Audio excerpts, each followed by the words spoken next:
মহান আল্লাহ পাক আমাদের এই ধরাবাগকে পাঠিয়েছেন। আল্লাহর মহান উদ্দেশ্য হচ্ছে ওমা খলাকতুল জিন্না ওয়াল ইনসা ইল্লা লিয়াবুদুন। জিন এবং মানুষকে পাঠানোর তরে আল্লাহর মূল উদ্দেশ্য হচ্ছে বান্দা ইবাদত করবে।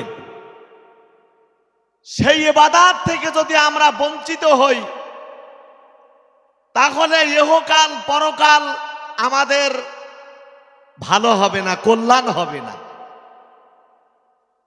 আমরা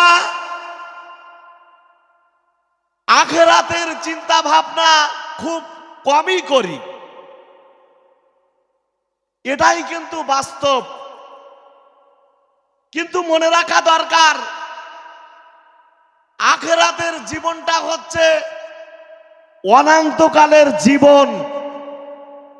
দুনিয়ায় গাড়ি বাড়ি জমি জমা যা কিছু করছি ৬০-৬৫ বছর একটু সুষ্ঠুভাবে বাঁচার তাগিদে, কিন্তু যেই না মাত্র মারা যাব আমার আপনার সমাজ সম্পত্তি সব কিছু ভাগ হয়ে যাবে, আমার আপনার গাড়ি বাড়ি সব কিছু ওয়ারিসদের ভিতরে বন্টন করা হবে, কিন্তু থাকবে শুধুমাত্র আপনার আমার আমল ইবাদত।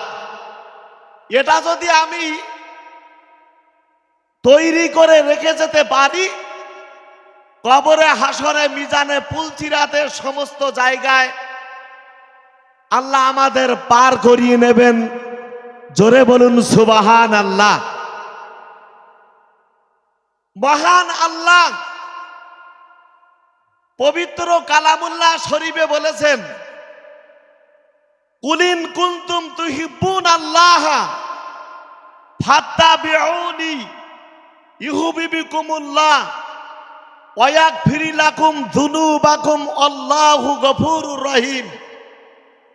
হে নবী, জগৎবাসী দিওয়াকে বলে দাও, তোমরা যদি আমাকে ভালোবাসতে চাও, তোমরা যদি আল্লাহকে যদি তোমরা ভালোবাসো, তাহলে আমি নবী আমার অনুকরণ করব। বিনিময়ে আল্লাহ তোমাদের ভালোবাসবেন এবং তোমাদের জীবনের গুনার খাতা আল্লাহ মাফ করে দেবেন।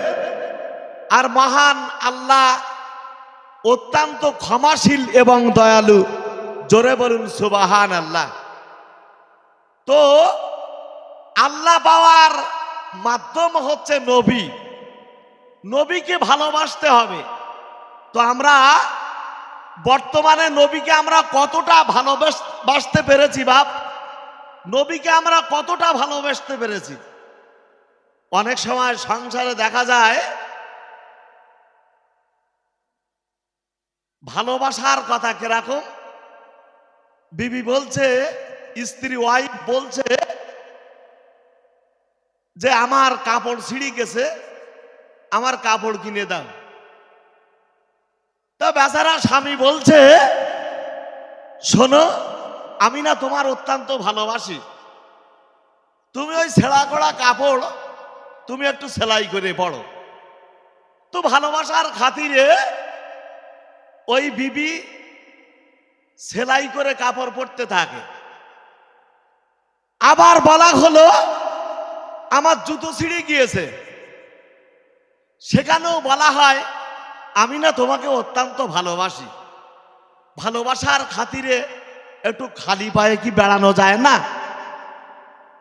তা বিবি ওইভাবে খালি পায়ে বেড়ায়। বিবি চিন্তা করে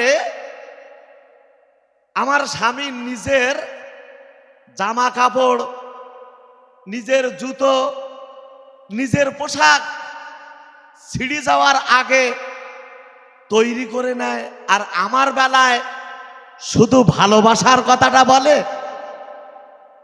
এইভাবে করতে করতে বিবির আজকে এটা নেই সেটা নেই, আর আনতে বলে কি বিবি আমি না তোমার ভালোবাসি। বিবি লাস্ট পর্যন্ত বলে এই হচ্ছে আমার পরিণাম, ভালোবাসার পরিণাম হচ্ছে এই। কি পরিণাম? আমার বেলায় তোমার জোটে না, আর তোমার বেলায় জোটে কি করে?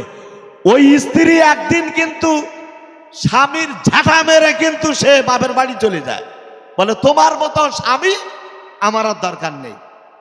আমি আপনাদের খেদমতে বলতে চেয়েছি, মৌখিকভাবে আমি ভালোবাসবো আর ভালোবাসার দোহাই দিয়ে বিবিকে সব কিছু বলবো, এটা হয় না। আমার আপনার নবী, আখিরি জামানার নবী হযরতে মুহাম্মদুর রাসূলুল্লাহ সাল্লাল্লাহু তাআলা আলাইহি ওয়াসাল্লামকে ভালোবাসতে হবে। কেমন ভালোবাসতে হবে? নবী আমার স্বীয় জবানে ইরশাদ করেছেন, যে ব্যক্তি আমার সুন্নাতকে ভালোবাসে সে আমাকে ভালোবাসে।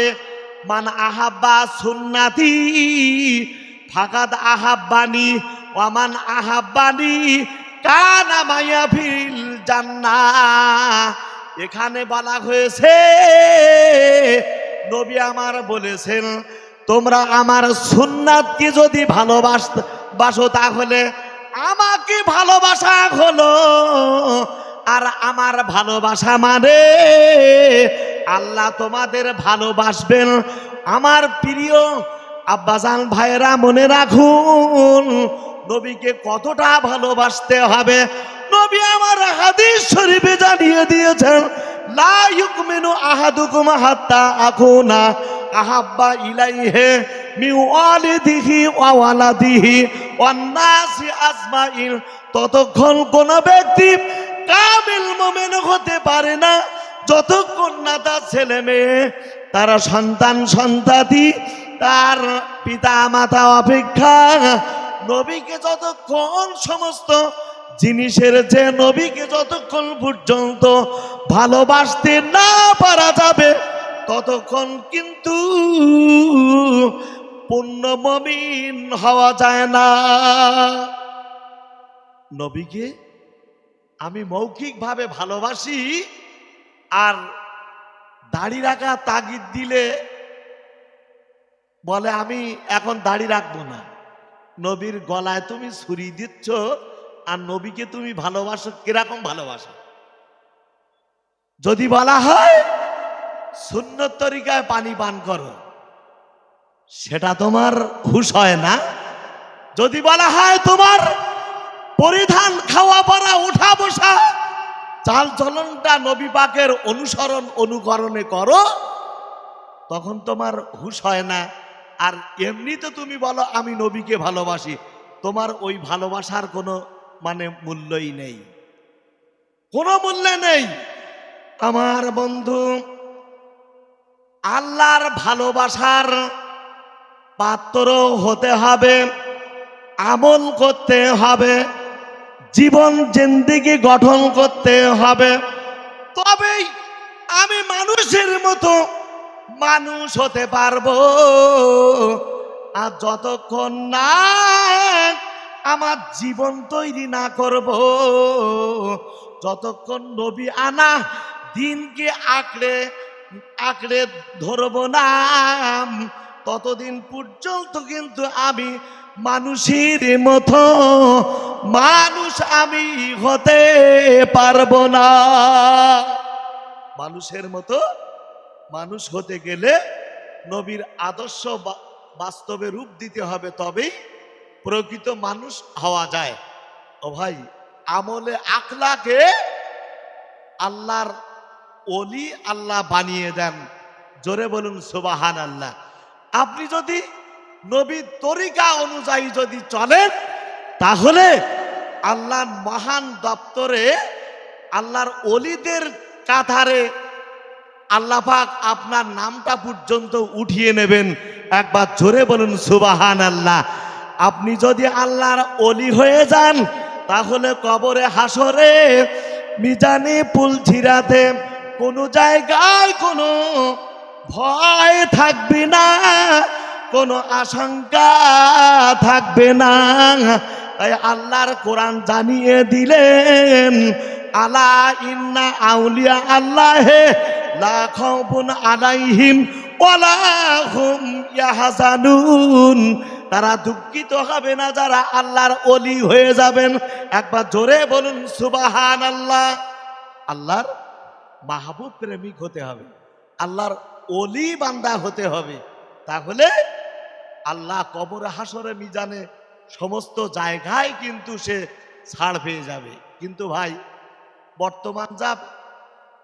বর্তমান যা দেখা যাচ্ছে, কিছু পীর বাইর হচ্ছে ভাই আঙুল চোষা পীর, বুঝেছেন? আঙুল চষে, পীরের আঙুল চষে, বুড়ি আঙুল, আপনার পায়ের আঙুল, হাতের আঙুল চষে। এ কি ধরনের পীর? এগুলো শিরকের পীর, এগুলো পীর হতে পারে না। আবার কিছু কিছু ভাই পীর বাইর হয়েছে, সে আবার কিরকম পীর? মহিলাদের আপনার খেদমত ছাড়া পুরুষদের খেদমত নো অ্যাকসেপ্টেড, মানে কোন রকম মানে পুরুষদের খেদমত সে কিন্তু মানে নেয় না, বুঝেছেন? এরকম পীর বাইর হয়েছে। আবার কিছু কিছু পীর বাইর হয়ে তাদের মুরিদ মোত্তাকি জেকের করতে করতে সেই আপনার মানে এই খুঁটির ওপর দিয়ে সে আবার উপরে উঠে যায়। আবার কিছু কিছু বর্তমান পীর বাইর হয়েছে, তার ভক্ত অনুরক্তরা না ভাই ওই একেবার আপনার জাম দিয়ে পীরের ঘাড়ের ওপরে, পীরের কাঁধের ওপরে মানে ঝুলে পড়ে। এ আবার কোন ধরনের পীর? ডিগবাজি খাওয়া পীর। এ সমস্ত পীর, এদের মানে ঝাঁটা মেরে তাড়িয়ে দিল কোনো গোনা হবে না, বুঝেছেন? আমার বন্ধু পীর ছিলেন পীরানি পীর দস্তাগীর আব্দুল কাদের জিলানী হুজুর রহমাতুল্লাহ আলাইহে, যিনি ছিলেন মাদাজ্জাত ওলি, আল্লাহর ওলি মানুষ।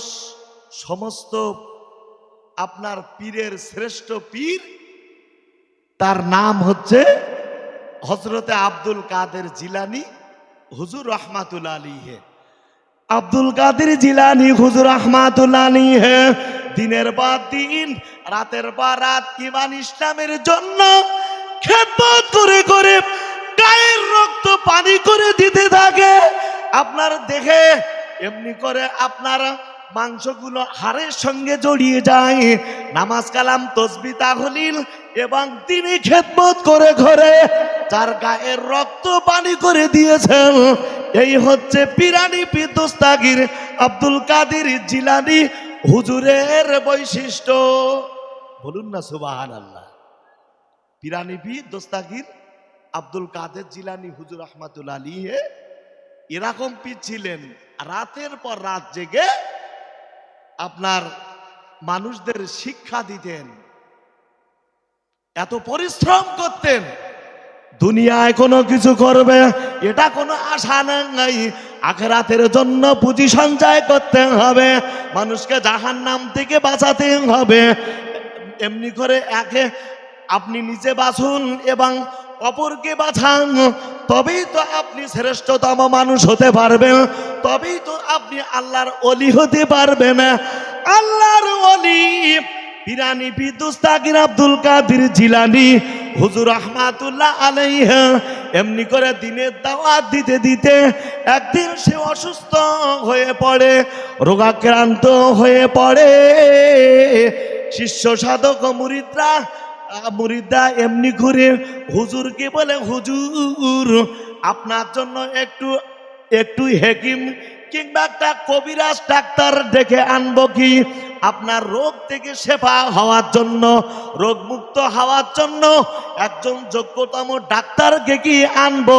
আমার বন্ধুগণ, পীরানি পীর দস্তাগীর আব্দুল কাদের জিলানী হুজুর রহমাতুল্লাহ আলাইহি বলেছিলেন, বাবা মুরিদেরা, আমি এমনি করে দুনিয়ার কোনো ডাক্তারের কাছে চিকিৎসা হতে চাই না। এমনি করে আল্লাহ পাক রোগ দেওয়ার মালিক, আল্লাহ পাক রোগ সারানোর মালিক। আমি আল্লাহর প্রতি আমি আশা ভরসা করি। আমি পৃথিবীর জমিনে কোনো ডাক্তার কবিরাজের খেদমত আমি চাই না। হুজুর একটু ডাক্তার যদি আপনার চিকিৎসা করে তাহলে মনে হয় রোগটা সেরে উঠতে পারে। আমরা কি আনবো? হুজুর বললেন, বাবা ডাক্তারকে আমার রোগের পরিচয় দেওয়া মানে আল্লাহ পাকের অসম্মান করা। আমার রোগের পরিচয় ডাক্তারকে দেওয়া মানে আল্লাহ পাকের গ্লানি করা। না না না, আমি কোনো দিনের জন্য চাই না কোন ডাক্তার আমাকে সেবা করুক, কোন ডাক্তার আমাকে ঔষধ দেখে। আমি এটাই মনে করি, রাখে আল্লাহ, মারে কি মারে আল্লাহ, রাখে কে? আল্লাহ পাক রোগ দিয়েছে, আল্লাহ পাক সারানোর মালিক। বলুন সুবহানাল্লাহ। কি পীর ছিলেন, শ্রেষ্ঠতম পীর, যিনি মাদাজ্জাত অলি, মায়ের পেট থেকে আল্লাহর অলি ছিলেন। ইয়ার আঙুল চষা পীর না, ইয়ার লাফানো পীর না, ইয়ার শিরিকমূলক কোনো পীর না। তিনি পিরানি বিদ্যস্তাগির আব্দুল কাদের জিলানী হুজুর রহমাতুল্লাহ আলাইহি। আমার বন্ধু দিন যায় রাত আসে, রাত যায় দিন আসে। হুজুর এত অসুস্থ হয়ে পড়েন। আমার বন্ধু মুরিদ মুত্তাকিরা বলছে, হুজুর একজন হেকিমকে ডেকে আনবো আপনার রোগ থেকে, যাতে আপনি সেবা হন, যাতে আপনি সুস্থ হন। আপনি আমাদের একটু হুকুম প্রদান করুন। আপনার রোগীর কথা ডাক্তারকে বললে আল্লাহর গ্লানি করা হবে। না না না, রোগের কথা আপনাকে বলতে হবে না। একজন ডাক্তার যোগ্যতম একজন ডাক্তারকে ডাকি আপনার দেখে সে চিকিৎসা করবে। আপনার কোনো জিনিস যে বলা লাগবে না। আল্লাহ পাক পৃথিবীর জমিনে সেবা করার জন্য তো ডাক্তার সৃষ্টি করেছেন, কিন্তু আপনি মোটে খেদমত দিচ্ছেন না। আপনি আমাদের অনুরোধ রাখো, শিষ্য সাধকরা মুরিদরা তারা এইভাবে পিড়াপিড়ি করতে থাকে। শেষ পর্যন্ত হুজুর তাদের আশা আকাঙ্ক্ষা পূর্ণ করার জন্য এমনি করে অনুমতি প্রদান করলেন। হুজুরের অনুমতিতে একজন ইহুদি ডাক্তার হেকিম হুজুরের কাছে আনা হলো। ডাক্তার পরীক্ষা করছে, বিভিন্ন দিক দিয়ে পরীক্ষা করে কোনো রোগ পায় না। আমি কেমন করে চিকিৎসা করব? ডাক্তার আশ্চর্য হয়ে যায়, অবাক হয়ে যায়। আমি সমস্ত দেহটা আমি সার্চ করতে থাকি, কিন্তু রোগের কোনো নিশানা পাই না। শেষ পর্যন্ত ডাক্তার বললেন যে, হুজুরের একজন মুরিদকে বললেন যে, হুজুরের পেশাব একটু পরীক্ষা করা প্রয়োজন। মুরিদ শিখে আপনার কথা মতো একটা পাত্রে হুজুরের পেশাব নিয়ে ডাক্তারের কাছে গিয়েছেন। ডাক্তার এবার পেশাব পরীক্ষা করে দেখছেন যে এটা কোনো রোগ না, এটা কোনো পেশাব না, এটা তো খোদা প্রেমের ব্যাধি ছাড়া আর কিছু না। আল্লাহ প্রেমের ব্যাধি ছাড়া আর কোনো কিছু না। এ তো আল্লাহ প্রেমের ব্যাধি, এ তো আল্লাহ প্রেমের রোগ, এতে কোনো রোগ নাই। পেশাব পরীক্ষা করে তিনি অবাক হয়ে যায়। এটা পেশাব হতে পারে না, এটা হচ্ছে মিস্ক আম্বুরের চেয়ে সুগন্ধি আতর গোলাপ অপেক্ষা হুজুরের পেশাবটা সুগন্ধিতম। জোরে বলুন সুবহানাল্লাহ। আমরা যদি পেশাব ঘরে যাই না ভাই, তারপরে যদি আর একজন ঢোকে না, সে আর গন্ধে টিকতে পারে না। হুজুরের পেশাব পরীক্ষা করে দেখছে, পেশাব কিভাবে পরীক্ষা করবেন? এ তো আল্লাহ প্রেমের ব্যাধি ছাড়া আর কিছু না। পেশাব পরীক্ষা করছে, অবাক আশ্চর্য হয়ে যায়। আতর গোলাপের সৌরভ, এ তো মিস্ক আম্বরের সুগন্ধি, এতে তো কোনো রোগ না, হুজুরের রোগ না। ইহুদি ডাক্তার কেঁদে যারে যার হয়ে যায়। ইহুদি ডাক্তার বলছে যে আমার প্রতিবেশী পিরানি বিদ্যুস্তাগির আব্দুল কাদের জিলানী হুজুরকে আমি এতদিন আমি চেনার চেষ্টা করিনি, আমি জানার চেষ্টা করিনি, কিন্তু আমি অবাক হয়ে যায়, আশ্চর্য হয়ে যায়। পেশাব কোনোদিন সুগন্ধি আতরের সৌরভের মতো হতে পারে না, এত সুগন্ধি হতে পারে না। সুতরাং এত পেশাব এত পরীক্ষা করা যায় না, এত মেসকো আম্বুরের সুগন্ধি। অবাক আশ্চর্য হয়ে যায়। তিনি নিজেকে এমনি করে নিজেকে আল্লাহর কাছে সবর্দ করলেন আর পড়ে নিলেন লা ইলাহা ইল্লাল্লাহু মুহাম্মাদুর রাসূলুল্লাহ। একবার জোরে বলুন সুবহানাল্লাহ, নারে তাকবীর। অবাক হয়ে যায়।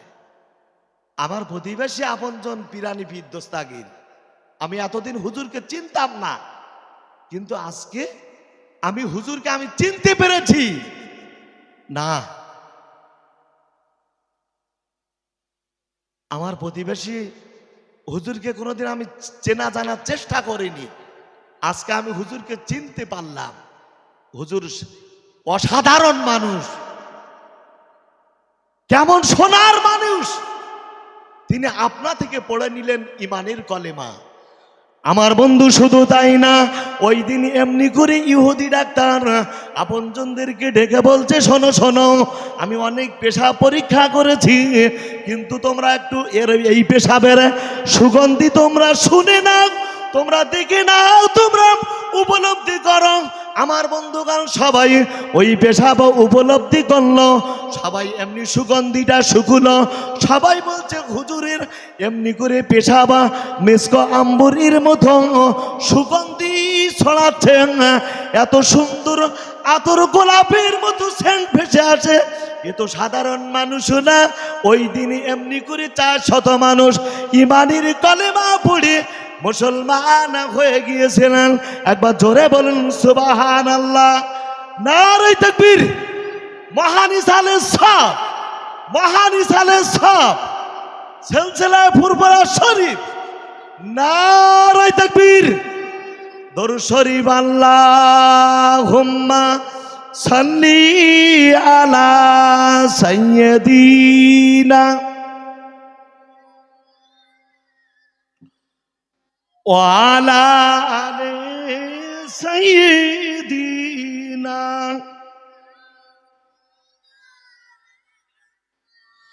নবী নবী কানে শুনি, চোখে মোরা দেখিলাম নাই, আমার নবী আছেন শুয়া সোনার মদিনায়।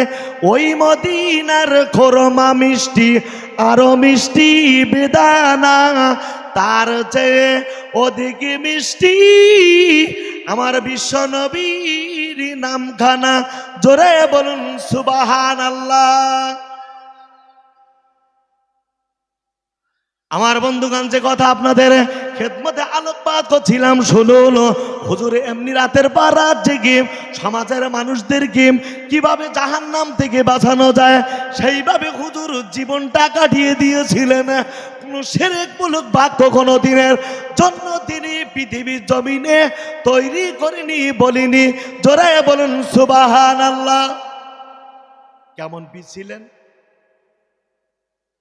পাঞ্জেখানাম নামাজ মসজিদে জামাতের সঙ্গে হুজুর আদায় করেন।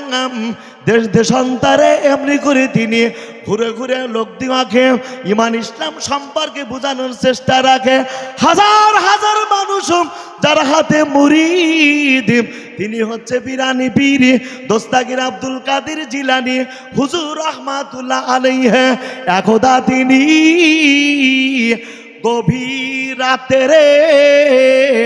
মসজিদে হুজুর নামাজ পাঠ করছেন। এমন সময় হুজুরের সামনে সেজদার জায়গায় একটা বিষধর সাপ ফানা তুলেছে, ফোসফোস করছে।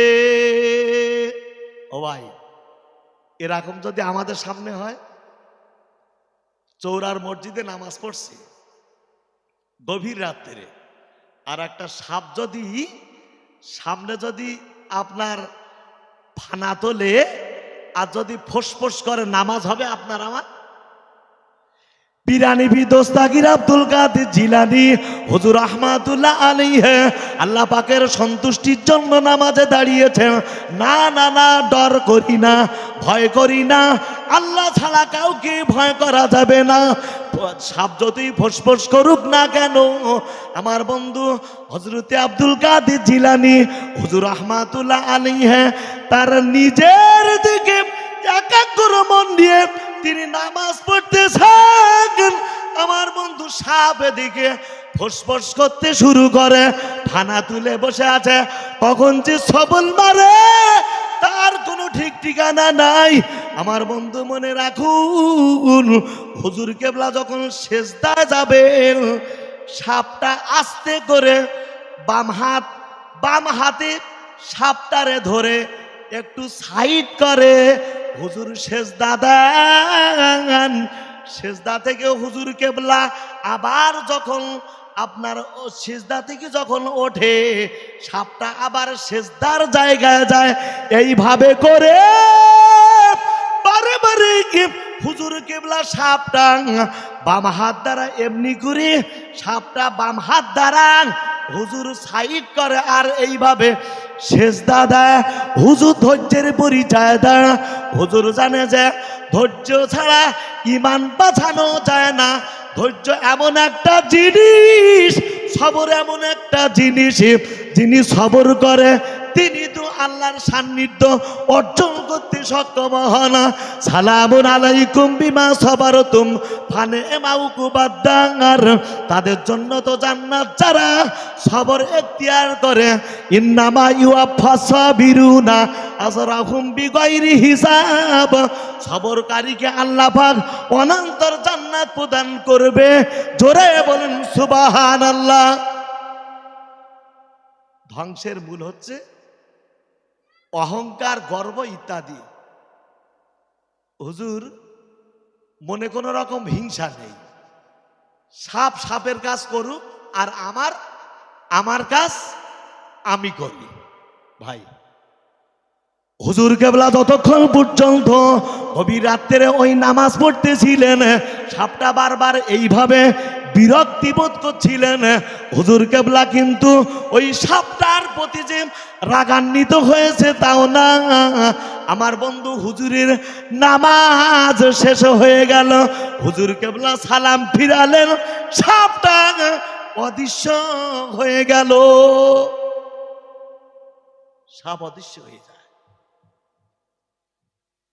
আবার পরদিন পীরানি পীরি দস্তাগীর আব্দুল কাদের জিলানী হুজুর রাহমাতুল্লাহ আলাইহি আবারও গভীর রাত্রিরে তার পরদিন নামাজ পড়তে মসজিদের ভিতরে ঢুকেছেন। হুজুর কেবলা লক্ষ্য করে দেখলেন যে একজন সুন্দরতম পোশাক পরিধান করে একজন সুন্দর মানুষটি গভীর রাত্রিরে ওই মসজিদের ভিতরে প্রবেশ করেছেন। লোকটিকে লক্ষ্য করে হুজুর কেবলা বললেন যে বাবা, তুমি গভীর রাত্রে মসজিদের ভিতরে কি জন্য তুমি এসেছ? ওই সময় বলছেন পীরানি পীর দস্তাগীর আব্দুল কাদের জিলানী হুজুর রাহমাতুল্লাহ আলাইহি, আমি আপনার কাছে একটু ক্ষমা চাওয়ার জন্যই আমি আপনার দরবারে এসেছি। আমি কিন্তু মানুষ নই, আমি হলাম জিন। যে সাপটা বারবার জ্বালাতন করছিলেন ওই সাপটা কিন্তু জিন, ওই সাপটা মানুষ না। হুজুর কেবলা বললেন বাবা, তুমি আমার কাছে ক্ষমা চেতে এসেছো, আমি তো তোমাকে আগেই ক্ষমা করে দিয়েছি। জোরে বলুন সুবহানাল্লাহ। আর আমাদের কাছে যদি কেউ অন্যায় করে না, সহজে কিন্তু ক্ষমা করিনি। বোঝা যাচ্ছে? আর এখনকার পীরের তো মোটে ধৈর্যই নেই, যদি কিছু বলা হয় না একদম গোষ্ঠী উদ্ধার করে দেবে। কথা বলছে না? আর পীরের মুরিদরাও ওই রকম, আমার পীরের নামে কিছু বলবি শেষ ঢাকাই দেবে। হুজুরের ভিতরে কোনো হিংসা নেই, কোনো বিদ্বেষ নেই, কোনো গর্ব অহংকার নেই, কোনো কিছু নেই। হুজুর বললেন আমি তোমাকে আগেই মাফ করে দিয়েছি। পিরানি বি দস্তাগির আব্দুল কাদের জিলানী হুজুর রহমাতুল্লাহ আলাইহি ওই সময় বলেছিলেন যে তুমি কেন আমাকে বারবার এমনি করে ডিস্টার্ব করছিলেন, তুমি একটু বলো কেন এমনটি করছিলে, তোমার উদ্দেশ্যটা কি ছিল একটু বলো, আমি তোমাকে মাফ করে দিয়েছি, তুমি নির্ভয়ে বলো। ওই জিন সাহেবটি বলছে যে হুজুর আমি অনেক দরবেশে অনেক পীরের কাছে গিয়েছি, কিন্তু তাদের কোনো ধৈর্য নেই, যেই না মাত্র তাদের সামনে সর্বরূপে আমি দেখা দিয়েছি তারা নামাজ বাদ দিয়ে আমাকে মারার জন্য চেষ্টা করে। এমনি করে আমি অনেকে পীর দরবেশের কাছে আমি মুরিদ হওয়ার জন্য আমি একজন খাঁটি মুরিদ, আমি একজন খাঁটি পীরের অনুসন্ধান করছি বহুদিন থেকে, কিন্তু কত পীরের কাছে আমি গিয়েছি এমনি করে সে আঙুল চোষা পীরের মতো আমার বন্ধু মেয়ে লোকের খেদমতের পীরের মতো আমাকে পাত্তা দেয় না, চাই না মাত্র আমি বিরক্ত করি সেই আমাকে মারার জন্য আমাকে নস্যাৎ করে দেওয়ার জন্য তারা বারবার ব্যতিব্যস্ত হয়। কিন্তু হুজুর আপনার ভিতরে আমি এমন আদর্শ দেখলাম, আপনার ভিতরে কোনো অহংকার নাই, এত বড় অপরাধ করলাম আপনি আমাকে মাফ করে দিলেন। হুজুর আমি আপনার কাছে মুরিদ হওয়ার জন্য, আপনার কাছে জ্ঞান তত্ত্ব অর্জন করার জন্য, আপনার সান্নিধ্য অর্জন করার জন্য আমি আপনার কাছে এসেছি, আপনি আমাকে মুরিদ করে নেন। হুজুর তাকে মুরিদ করে নিলেন এবং তাসাউফ শিক্ষা দিয়ে এমনি করে জিন সাহেবটাকে বললেন বাবা তুমি এই পথে চলাচল করো, আল্লাহ তোমার প্রতি সহায় হোক, আল্লাহ তোমার উদ্দেশ্য আশা আকাঙ্ক্ষা পূর্ণ করুন। একবার জোরে বলুন সুবহানাল্লাহ, আর জোরে বলুন সুবহানাল্লাহ। এই হচ্ছে পীর। জিন সাহেব এত জ্বালাতন করে, হুজুর বলছে আমি তোমাকে আগেই মাফ করে দিই। তোমার উদ্দেশ্য কি ছিল? ওনার উদ্দেশ্য ছিল আমি একটা খাঁটি পীরের কাছে মুরিদ হব, যার ভিতরে কোনো অহংকার থাকবে না, যার মধ্যে কোনো হিংসা থাকবে না, যার মধ্যে থাকবে অসীম ধৈর্য। আমি এমন একটা পীরের অনুসন্ধান করতে করতে আজকে আমি পিরানি পীর দস্তাগির আব্দুল কাদের জিলানী হুজুরকে আমি পেয়েছি। একবার জোরে বলুন সুবহানাল্লাহ। হুজুর কেবলার ওয়াজে না এত তাসির ছিল, লক্ষ লক্ষ মানুষ ইমানের কলেমা পড়তেন, বলুন সুবহানাল্লাহ। হুজুরের মুরিদ মুত্তাকিরা জলসা হচ্ছে এখানে, আর সেই আপনার সেই বসিরহাট থেকে তার মুরিদরা যদি মনে করত যে আমি হুজুরের অশুনবো, বুঝেছেন ভাই, পীরিতদের সঙ্গে পীরিতদের কলবের এমন সম্পর্ক তারা শুনতে পেত, বলুন সুবহানাল্লাহ। তাদের মনটা ছিল সচ্ছল আয়নার মতো। আমার বন্ধু আপনাদের খেদমতে আমি বলবো হুজুর কেবলা একদিন মজলিসে ওয়াজ করতেছেন, ওয়াজ করতে করতে হুজুর ফানা হয়ে যেতেন। ওয়াজ করতে করতে হুজুর যেন এমনি করে আল্লাহ প্রেমের এত পথিক হয়ে পড়তেন, এত আল্লাহ বালা হয়ে যেত।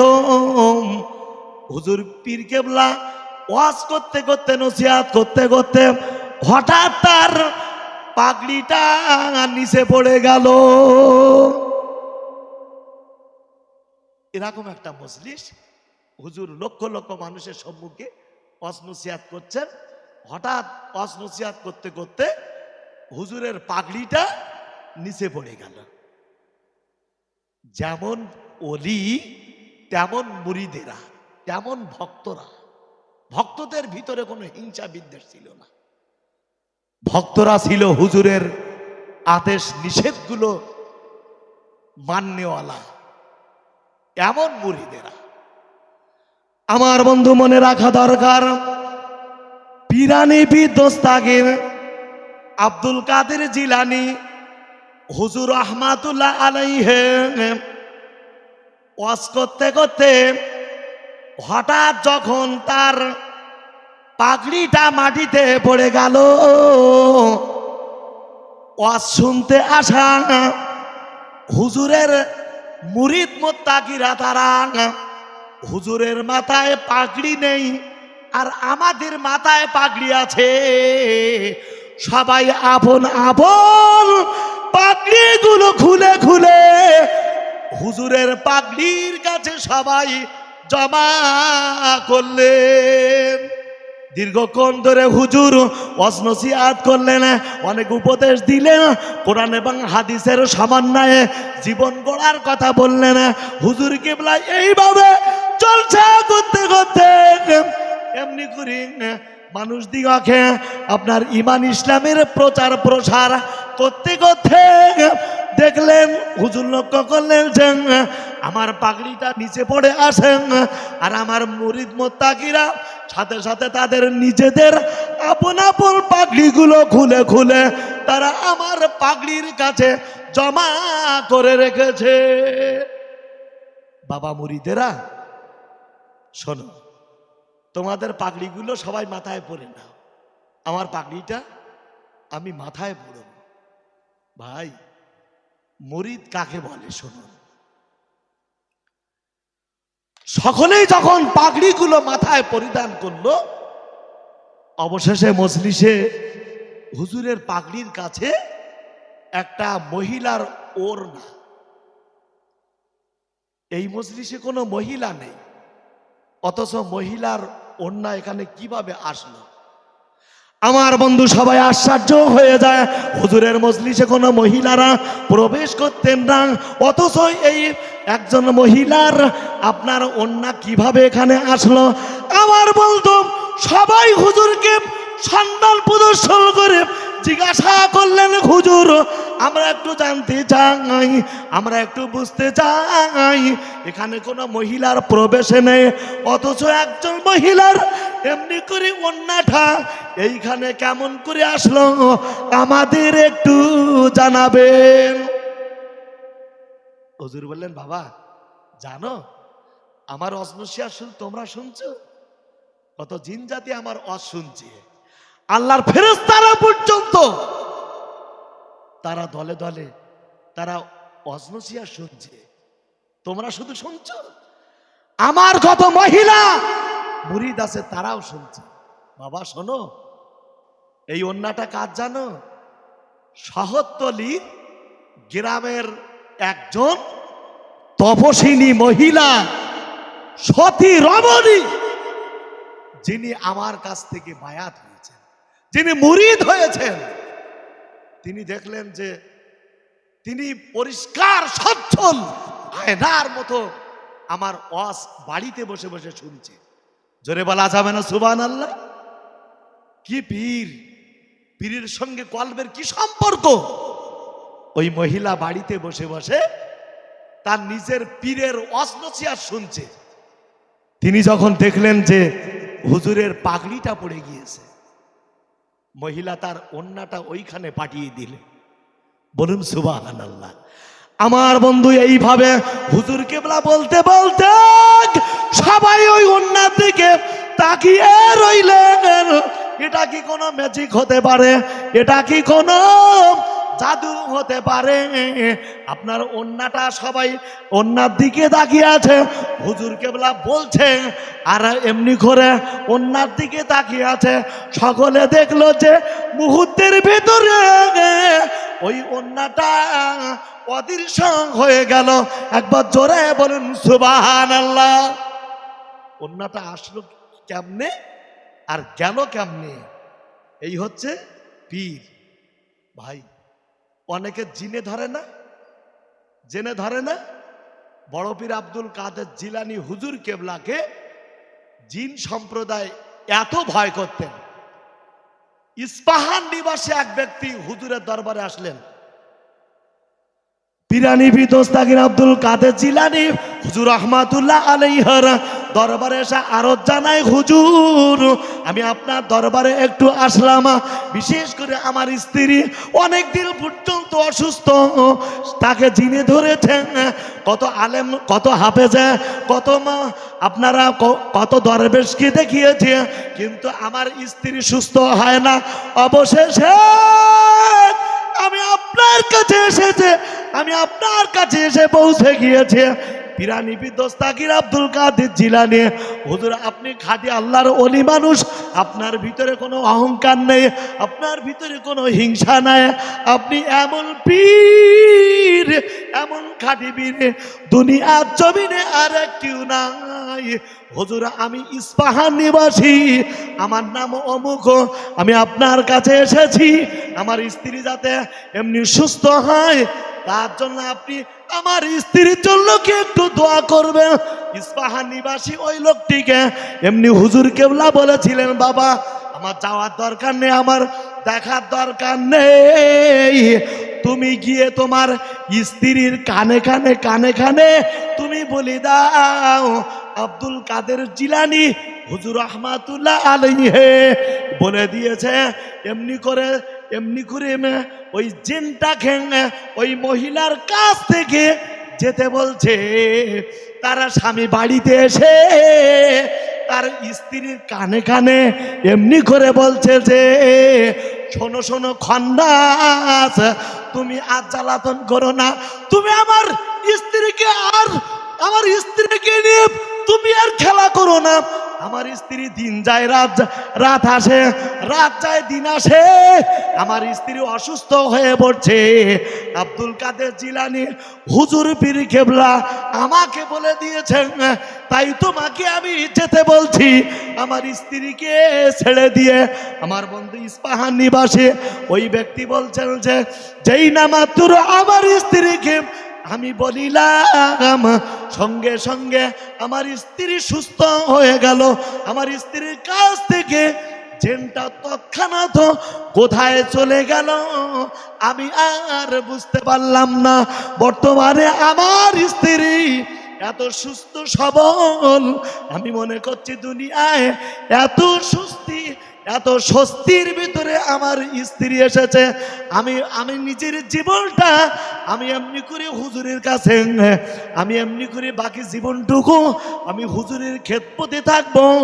আমি আশা রেখেছি আমি হুজুরের কাছে মুরিদ হয়ে হুজুরের সেবা সারা জীবন করে যাব। একবার জোরে বলুন সুবহানাল্লাহ। ইস্পাহান নিবাসী ব্যক্তিটা খুব আশ্চর্য হয়ে যায়। আমি এত গুণিল আমি দেখিয়েছি, কত হাফেজ, কত আলেম, কত দরবেশ, কত সুফি আমি তাদের দেখিয়েছি, কিন্তু তারা কেউ সারাতে পারল না। পিরানি দস্তাগীর আব্দুল কাদের জিলানীর ওসিলাতে আল্লাহ আমার স্ত্রীর ওই জিনি ধরা রোগী আমার স্ত্রী সুস্থ হয়ে গেল। জোরে বলুন সুবহানাল্লাহ। হুজুরের কথার এত তাসির, এত আকর্ষণ ছিল। একটা হোটেলে ঢুকেছে, হোটেলে না মানে ডিম ভাজছে, মানে তেলে ডিম ভাজছে, তা হুজুরের মুখ দিয়ে একটু বাইর হয়ে গেল, এই ডিমটি যদি থাকতো ওই ডিম থেকে একটা বাচ্চা বাইর হতো। ভাই বলতে দেরি হলো, কিন্তু ওই ভাজা ডিম থেকে বাচ্চা বাইর হওয়াটা দেরি হলো না। জোরে বলুন সুবহানাল্লাহ। ভাই হুজুর কেবলা ছিলেন মাদাতজাত ওলি, মায়ের পেট থেকে পঞ্চদাস পাড়ার হাফেজে কোরআন হয়ে দুনিয়ায় এসেছিলেন। আপনারা সকলে জানেন পিরানি দস্তাগীর আব্দুল কাদের জিলানী হুজুর রহমাতুল্লাহ আলাইহি ছোটবেলায় জিলান শহরের একটা মক্তবে হুজুরকে, ছোট্ট মানুষ, হুজুরকে নিয়ে যাওয়া হচ্ছে। হুজুরের সঙ্গে একজন শামিল হলেন, তিনি হচ্ছেন আল্লাহর একজন ফেরেশতা। তিনি মানুষের সূরা ধরে হুজুরের সঙ্গে সঙ্গে তিনি ওই জিলান শহরের মক্তব মাদ্রাসায় গিয়ে হাজির। হঠাৎ করে ওই লোকটি বলছেন যে, ওগো মাদ্রাসার ছেলেরা, শোনো শোনো, তোমাদের মাঝে এই যে ছেলেকে নিয়ে এসেছি, তোমরা তাকে একটু বসার জায়গা করে দাও, তোমরা বসার জায়গা করে দাও। কিন্তু সমস্ত সিটগুলো বুকিং হয়ে গেল। আমার বন্ধুগণ, কেউ কিন্তু উঠল না, সকলে আপন আপন সিটের উপরে বসা। হুজুর কেবলা বললেন যে, এমনি করে যে মানুষটা আল্লাহর ফেরেশতা মনুষ্য রূপ নিয়ে গিয়েছেন, ওই মানুষটা বলছে, হুজুর এসে গিয়েছেন, একটু তাকবীর দান তো। নারায়ে তাকবীর, নারায়ে তাকবীর। জনাব আলহাজ হযরত মাওলানা মুজাফফর সাহেব ফুরফুরায়ে হক সিলসিলা শরীফ, নারায়ে তাকবীর। দরুদ শরীফ। আল্লাহুম্মা সাল্লি আলা সাইয়্যিদিনা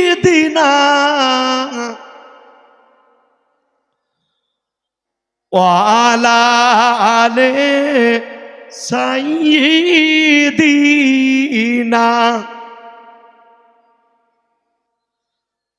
কবে জানি ডাক আসিবে এই দুনিয়া ছাড়িতে, আপন পোশাক খুলে রেখে সাদা কাফন পরিতে। আল্লাহুম্মা সাল্লি আলা সাইয়্যিদিনা ওয়া আলা আলি সাইয়্যিদিনা। আমার আব্বাজান ভাইয়েরা, আমার আম্মাজান বোনেরা, আমি যে কথা আপনাদের খেদমতে রাখতে চলেছি, জিলান নগরে ওই মাদ্রাসায় হুজুর কেবলাকে নিয়ে যাওয়া হচ্ছে। হুজুরের সঙ্গী সাথী হলেন একজন মনুষ্য রূপ নিয়ে আল্লাহর ফেরেশতা আছেন। সাথে সাথে মাদ্রাসায় হাজির ওই আল্লাহর ফেরেশতা বলছে যে, ওগো ছাত্ররা, তোমরা হুজুরকে একটু তোমরা বসতে দাও। কিন্তু কেউ গুরুত্ব দিল না, আপন আপন সিটে বসলো। আমার বন্ধু কেউ উঠলো না। হঠাৎ গায়েব থেকে একটা আওয়াজ ভেসে আসে যে, তোমরা এমনি করে তোমাদের একটা সিট ছেড়ে দাও, হুজুর কিবলাকে একটা সিট তোমরা এই মুহূর্তে বসার জন্য ব্যবস্থা করে দাও। ইনি হচ্ছেন আল্লাহর একজন ওলি। সুতরাং সবাই যখন গায়েব থেকে আওয়াজটা যখন শুনলেন, সঙ্গে সঙ্গে সকলে হুজুরকে বসার জন্য সিট ছেড়ে দিয়েছে। একবার জোরে বলুন সুবহানাল্লাহ। ওস্তাদ কেবলা শিশু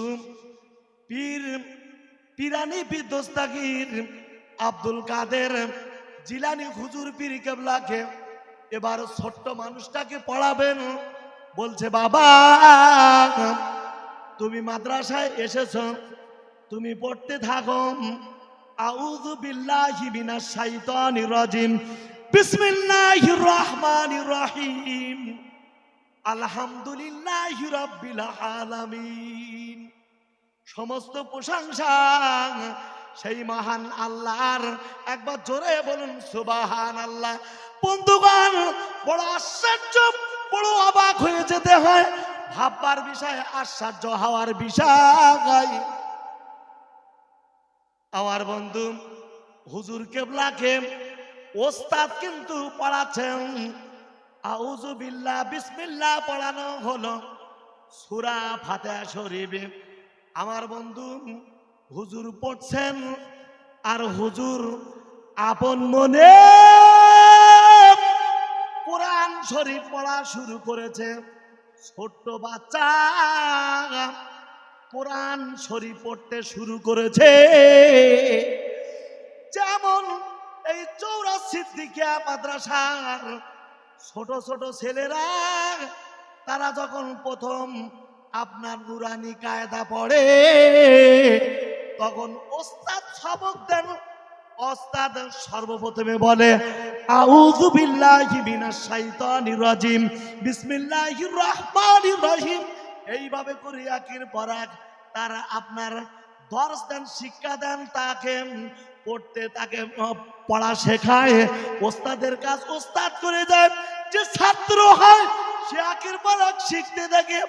কিন্তু আশ্চর্য অবাক, হুজুরকে আপনার এইভাবে পড়তে বলা হয়।